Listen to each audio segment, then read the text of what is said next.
Nose pains కి సరైన చికిత్స కోసం సంప్రదించండి ఎవిస్ హాస్పిటల్. అందరికీ నమస్కారం. నా పేరు మాధురి. ఈ రోజు మనతో పాటు ఉన్నారు ప్రముఖ ఆస్ట్రాలజర్ సుభాష్ శర్మ గారు. నమస్కారం గురుగారు. గురుగారు, మాఘమాసానికి చాలా ప్రాముఖ్యత ఉంటుంది కదండి. ఇందులో వచ్చే పౌర్ణమి, మామూలుగానే పౌర్ణమి అంటేనే చాలా మంది ఇంట్రెస్ట్ గా చేస్తూ ఉంటారు. అలాంటిది మాఘ పౌర్ణమికి ఇంకా విశిష్టత, రెట్టింపు పుణ్య ఫలితం కూడా ఉంటుంది అంటారు. మరి ఎలాంటి ఫలితం మనం సంపాదించుకోవచ్చు, అలాగే ఆ రోజు చేసుకోవాల్సిన విధి విధానాల గురించి మాకు తెలియజేస్తారా? తెలియజేస్తాను. ముందుగా ప్రేక్షకులందరికీ శ్రీమాత్రే నమః, శ్రీ గురుభ్యో నమః. ఓం జ్ఞాని నామ్నపి చేతాంసి దేవి భగవతి హిసా బలాయ కృష్ణ మోహాయ మహామాయ ప్రయశ్చతి. మాఘ పౌర్ణిమ ఎందుకు ఇంత ప్రత్యేకత అంటే, మాఘమాసం అంటేనే శుభానికి సంకేతం. శుభముహూర్తాలకు ఆరంభమయ్యేటటువంటి రోజు మాఘమాసం. ఎందుకంటే జనవరి మాసం అంతా కూడా పౌష్య మాసము, శూన్యమాసం అని పిలుస్తూ ఉంటాం. ఆ సమయాల్లో ఇలాంటి శుభకార్యాలు కూడా చేయరు. అమావాస్య అయిపోయింది, మాఘమాసంలోకి అడుగు పెట్టాము అంటే పెళ్ళిళ్ళు, గృహప్రవేశాలు, నామకరణలు, తర్వాత అక్షరాభ్యాసం, ఇలా ప్రతి ఒక్క శుభకార్యం కూడా ఆరంభమయ్యేటటువంటి రోజు ఈ మాఘమాసము, శుభమాసము అని పిలుస్తూ ఉంటారు. అలాగే పెళ్ళిళ్ళకు కూడా చాలా ప్రత్యేకమైనటువంటి మాసం మాఘమాసం. ఈ మాఘమాసంలోనే దేవతలకు సంబంధించినటువంటి ఎన్నో క్రతువులు, వాళ్ళ యొక్క జననములు, వాళ్ళ యొక్క ఆవిర్భావములు అయినటువంటి మాసం కూడా ఈ మాఘమాసమే అని చెప్పడం జరిగింది. జపాలకు, తపాలకు, హోమాలకు, దానాలకు, ధర్మానికి ఈ యొక్క మాసం పెట్టినటువంటిది పేరుగా చెప్పడం జరుగుతుంది. ఎందుకంటే మనకు వసంత పంచమి, సరస్వతీదేవి యొక్క ఆవిర్భవించినటువంటి రోజు వసంత పంచమిగా జరుపుకుంటాం. అది మాఘమాసంలోనే. ఆ తర్వాత స్కంద షష్ఠి అంటే స్కందుడు పుట్టినటువంటి రోజుగా కూడా జరుపుకునేటటువంటి మాసం మాఘమాసమే. అందులోనూ రథసప్తమి, సూర్య భగవానుడు పుట్టినటువంటి రోజు కూడా మాఘమాసం సప్తమి రోజున ఆవిర్భవించాడని కూడా చెప్పడం జరిగింది. అందుకే మాఘమాసంలో రథసప్తమి జరుపుకుంటాము. అలాగే భీష్మ ఏకాదశి కూడా మాఘమాసంలోనే రావడం జరుగుతుంది. అలాగే పౌర్ణిమ అంటే ఇన్ని రకాలైనటువంటి దేవతలకు సంబంధించినటువంటి క్రతువులు కూడా చేసుకునేటటువంటి మాసము కాబట్టి ఈ మాసానికి అంత పేరు. అందులోనూ మాఘ పౌర్ణిమకు మరింతగా రెట్టింపు. ఎందుకంటే శక్తిని ఆరాధన చేసుకోవడానికి.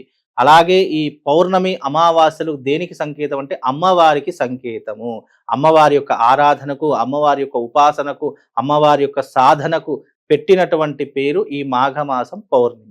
మామూలుగా ప్రతి పౌర్ణిమ, అమావాస్య అమ్మవారికి చాలా ప్రీతికరమైనటువంటిది. కానీ ఈ మాఘ పౌర్ణిమ అనేటటువంటిది ఇంకా ప్రత్యేకమైనటువంటిది. మామూలు రోజుల్లో 10 పుణ్యం వస్తే మాఘ పౌర్ణమి రోజున 100 పుణ్యం సంపాదించుకోవడానికి ఈ పౌర్ణిమ అంత శుభానికి సంకేతం. ఎందుకంటే ఇన్ జనరల్ గా చెప్పాలి అంటే, మామూలుగా మన ఇంట్లో ఉన్నటువంటి వారు ప్రతిరోజు మనల్ని పలకరిస్తారు, ప్రతిరోజు మనకు హాయ్ బాయ్ అని చెప్తూ ఉంటారు. కానీ స్పెషల్ డేస్, కొన్ని మనుషులు కొన్ని పుట్టినరోజులు కానీ, పెళ్లి రోజులు కానీ, ఆ రోజున మనకు స్పెషల్గా విషెస్ ఎలా తెలియజేస్తారు, ఆ రోజున మనం చాలా సంతోషపడుతూ ఉంటాము, అయిన వాళ్ళు మనకు విషెస్ చెప్పారు కదా. అలాగే పౌర్ణిమ ప్రతి మంత్ వస్తుంది, కానీ మాఘ పౌర్ణిమ చాలా స్పెషల్ పౌర్ణిమ అని చెప్తూ ఉంటాం. ఎందుకంటే ఈ మాఘ పౌర్ణిమ లలితాదేవికి చాలా ఇష్టమైనటువంటి పౌర్ణిమ. అందులోనూ ఈ మాఘమాసం అంటేనే గుప్త నవరాత్రులకు చాలా పెట్టింది పేరు. శ్యామలా నవరాత్రులు జరిపేటటువంటి రోజుగా కూడా ఈ మాఘమాసంలోనే వస్తాయి. అందుకే ఇవన్నీ కూడా శక్తికి సంబంధించినటువంటి రోజులు. అలాగే మాఘమాసంలో ఒక మనిషి, ఒక జీవి తనను తాను ఉద్ధరింపజేసుకోవడానికి, తన జీవితాన్ని మార్చుకోవడానికి, తన జీవితాన్ని సరిదిద్దుకోవడానికి, చేసిన పాపముల నుండి బయటపడడానికి పెట్టినటువంటి పేరు ఈ మాఘ పౌర్ణిమ. మాఘ పౌర్ణిమ రోజునే ముఖ్యంగా చేయవలసినటువంటి విధులు ఏం చెప్పారు మన పురాణాలలో, వేదములలో కానీ, శాస్త్రంలోనో కానీ, మునులు కానీ, ఋషులు కానీ ఏం చెప్పారంటే, మాఘ పౌర్ణిమ రోజున గంగా స్నాన విధిని ఆచరించాలి, దాన ధర్మాలు ఆచరణ చేసుకోవాలి, దైవిక ఆరాధన చేసుకోవాలి, సంగమ తీరంలో స్నానం ఆచరణ చేసుకోవాలి, శివాలయంలో నువ్వుల నూనెతో దీపం వెలిగించాలి, నువ్వులు దానం చేయాలి, బెల్లము దానం చేయాలి, కంబలి, గొంగడి ఇవి దానం చేయాలి. అలాగే ఆ రోజున దైవిక ఆరాధన, దైవిక సాధన తప్పకుండా ఆచరణ చేసుకోవాలి. ఇలా చేస్తే మనిషి తన జీవితాన్ని ఉద్ధరింపజేసుకోగలుగుతాడు, చేసిన పాపముల నుండి నిష్కృతి పొందగలుగుతాడు. ప్రతి మనిషి ఏం ఆలోచిస్తారంటే, ఇది యాంత్రిక జీవితం, ఎవ్రీడే చేసుకోవాలి, ప్రతిరోజు చేసుకోవాలంటే ఎవరు చేసుకోరు. చేసుకోవాలనే సంకల్పం ఉన్నా మన యాంత్రిక జీవితం చేసుకోనివ్వదు. ఎందుకంటే మనకు ఉదయం లేచినప్పటి నుంచి ఉద్యోగాలు అని చెప్పేసి, ఇంటి పని అని చెప్పేసి, సంపాదించాలి, మనం జాబ్లోకి వెళ్ళాలి, ఇవే ఉంటాయి మనకు. ఇవన్నీ చేసుకోవాలి అంటే చేసుకునేటటువంటి వాడికి కూడా ఆ యాంత్రిక జీవితానికి అలవాటు పడిపోయినటువంటి వాడు చేసుకోలేడు.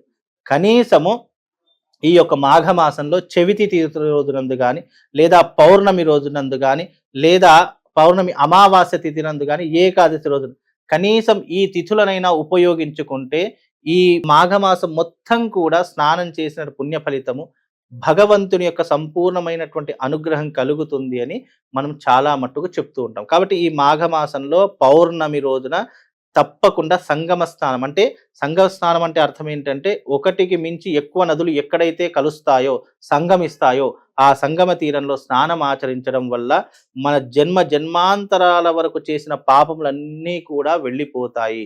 అది కూడా ఎప్పుడు చేయాలి? చాలా మంది బ్రహ్మముహూర్తంలో చేయాలి, బ్రహ్మముహూర్తంలో లేవాలి. అసలు బ్రహ్మముహూర్తంలో లేస్తే ఎలాంటి ప్రయోజనం కలుగుతుందని ఎవరికీ తెలియదు. నిజంగా బ్రహ్మముహూర్తం ఎందుకు చెప్తాము అని అంటే గనక, మనం ఎప్పుడైనా పౌర్ణమి అనేటటువంటి దేనికి సంబంధించి చంద్రుడికి సంబంధించినటువంటి తిథి. కాబట్టి చంద్రుడికి సంబంధించినటువంటి తిథిలో మనము ఎప్పుడైతే చంద్రోదయం సమయంలో దాని నుంచి వచ్చేటటువంటి కాస్మిక్ ఎనర్జీ ఏదైతే ఉంటుందో ఆ ఎనర్జీ ఎవరు తీసుకుంటారంటే మొట్టమొదటిగా జలం తీసుకుంటుంది. దాని తర్వాత ప్రకృతి అంటే చెట్లు, చేమలు ఇవన్నీ కూడా తీసుకుంటాయి. ఎప్పుడైనా గమనించండి, చెట్ల పైన ఈ యొక్క నీటి పదం ఏర్పడుతూ ఉంటుంది. మరి అది ఎక్కడి నుంచి వస్తుంది? చంద్రుడి యొక్క కాస్మిక్ ఎనర్జీ నుంచి వస్తుంది. ఆ చంద్రుడి నుంచి వచ్చే కాస్మిక్ ఎనర్జీ ఏదైతే ఉంటుందో అది మొట్టమొదటిగా నీటి పైన, దాని తర్వాత ఈ వృక్ష జాతి మీద పడుతూ ఉంటుంది.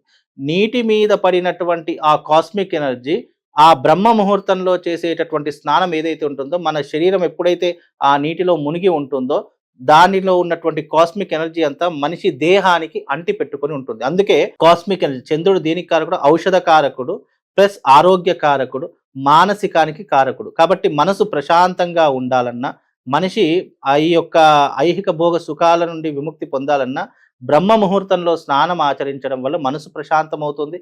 మనకున్నటువంటి 365 రోగాలు నయం కావడానికి ఆ యొక్క గంగాజలం ఉపయోగపడుతుంది.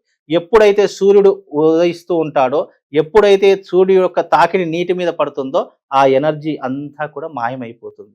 సూర్యుడి యొక్క వేడికి ఆ ఎనర్జీ అంతా కూడా మాయమైపోయి దాంట్లో ఉన్నటువంటి ప్రాణశక్తి కోల్పోతుంది. మీరు ఎప్పుడైనా గమనించండి, రాత్రి పూట ఒక మట్టి పాత్రలో నీళ్లు పోసి మన టెర్రస్ మీద కానీ ఎక్కడైనా పెట్టండి, అవి ఎంతవరకు పోసాయో అంతవరకు అలాగే ఉంటాయి ప్రొద్దున తీస్తే. అదే మనం ప్రొద్దున మట్టి పాత్రలో నీళ్లు పోసి సాయంత్రం తీసామనుకో నీళ్ళని ఇంకిపోతాయి.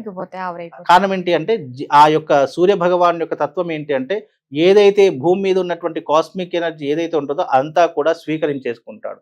మళ్ళీ చంద్రుడు వచ్చే సమయంలో మళ్ళీ కాస్మిక్ ఎనర్జీ భూమి మీద పడుతుంది. అందుకే మనం బ్రహ్మ ముహూర్తంలో ఏ పని చేసినా కూడా, స్నానం చేసినా కూడా, లేదు అని అంటే గనక మనం దైవిక ఆరాధన చేసినా, మంత్ర జపం చేసినా అది మనం జీవితానికి ఉద్ధరింపజేసేటటువంటిది అని. అందుకే ఈ మాఘమాసంలో చక్కగా గంగా స్నానం చేయండి. నువ్వులు దానం, మన పిడికెడు నువ్వులు మన చేతిలో ఎన్నైతే నువ్వులు ఉంటాయో అన్ని దానం చేసినా ఆ పిడికెడు నువ్వులు చేతిలో ఎన్ని గింజలు ఉంటాయో అన్ని గింజలు లెక్క పెట్టలేం మనం.